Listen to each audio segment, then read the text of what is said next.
naisip kong i-twist itong adobo ni Ate Myra sa cheesy kamote fries adobo. Kakaiba, di ba?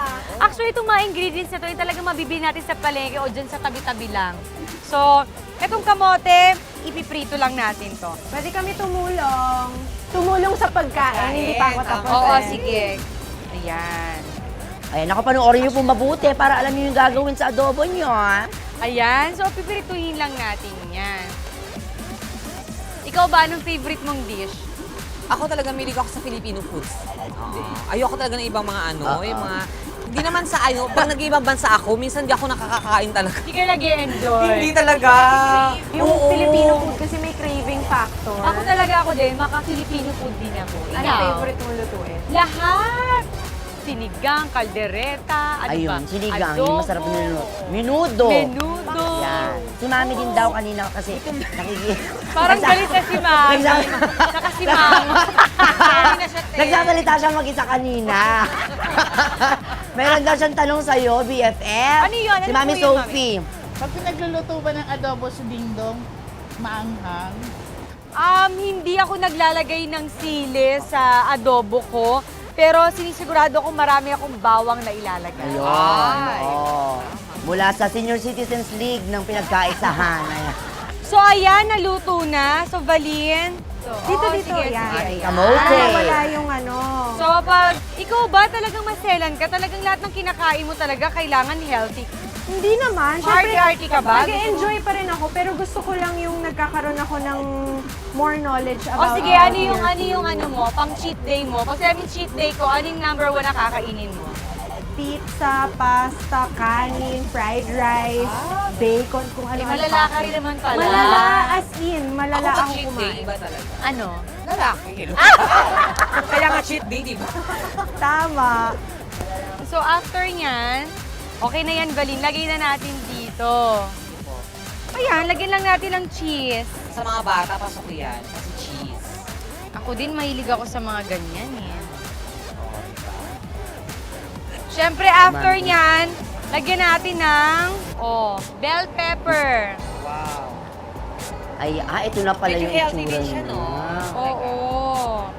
After Wow. nyan, lagyan natin ng red bell pepper para makulay. Mas makulay, di ba? Para mas masarap kainin. Correct. Pepper sa pepper. Naman.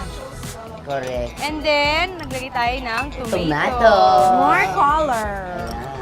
BFF, pinapatanong ng mga taga-pinagkaisahan kung Okay. pwedeng pang negosyo daw ba yan? Actually, oo. Kasi di ba, minsan may mga katabi natin, yung mga sa karinderya, minsan nagsasawa sila sa paulit-ulit na gano'n. So, pwede nyo ring igawin to na, pwede nga to merienda eh. Di ba? Oo. Arty-arty lang. Mami Sophie, alam mo na. Pwedeng ulam yan, no? Agad-agad. Lagyan natin ng konti lang na sibuyas. Sibuyas. Makisibuyas ka ba? Sikaw, ano? Kanina, habang umaarty-arty kayo, hinimanting-himanting ko na siya. So, naging ganito. Ayan. Hinamanting-manting. So, ilalagay natin na pinaka-toppings yan. Ang taray, no? Tsaka si Kagawad nakakonsentrate talaga dun sa Gagayahin, diba? tama. Madali lang, oh. Magagaya niyo po yung ulam, pero yung ganda ni Marian, hindi talaga. So, ayan. Hirap talaga. At more cheese to come. Oo. Tama. Ganon. Bilang favorite mo ang cheese, ilagay na natin lahat. Si Donita pa ba? Hello. Cheesy kaya ako. Cheesy girl. Ayan. Siyempre, para mas makulay, nilagyan ko uli. Kasi Ng nalagyan red natin bell ng cheese pepper. eh. Oh. Taray! So, Oh! ayan, ready na. Ganyang kadali lang. Pero syempre, gusto ko tikman nyo. Bagong twist sa adobo ni Ate Myra. Come on! Gusto niyo rin ba tumikim? Mamaya. Pag may natira ha. Oh, go!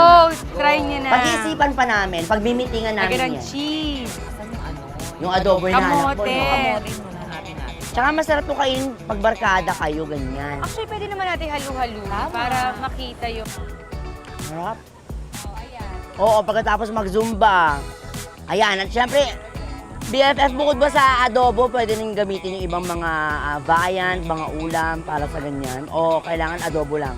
Pwedeng bokis. Ayun. Actually, halimbawa, yung ginawa ni ni Kuya Pablo. Ni Kuya Pet, di ba may salsa yun? Pwedeng tanggalin mo yung salsa nun, yung pinakababoy nun, pwede yun ang himayin mo, yun ang gawin mo. So pwede Pwede rin rin siya. isda. Pwede rin, pero syempre mas masarap kung hindi fish. Ayun.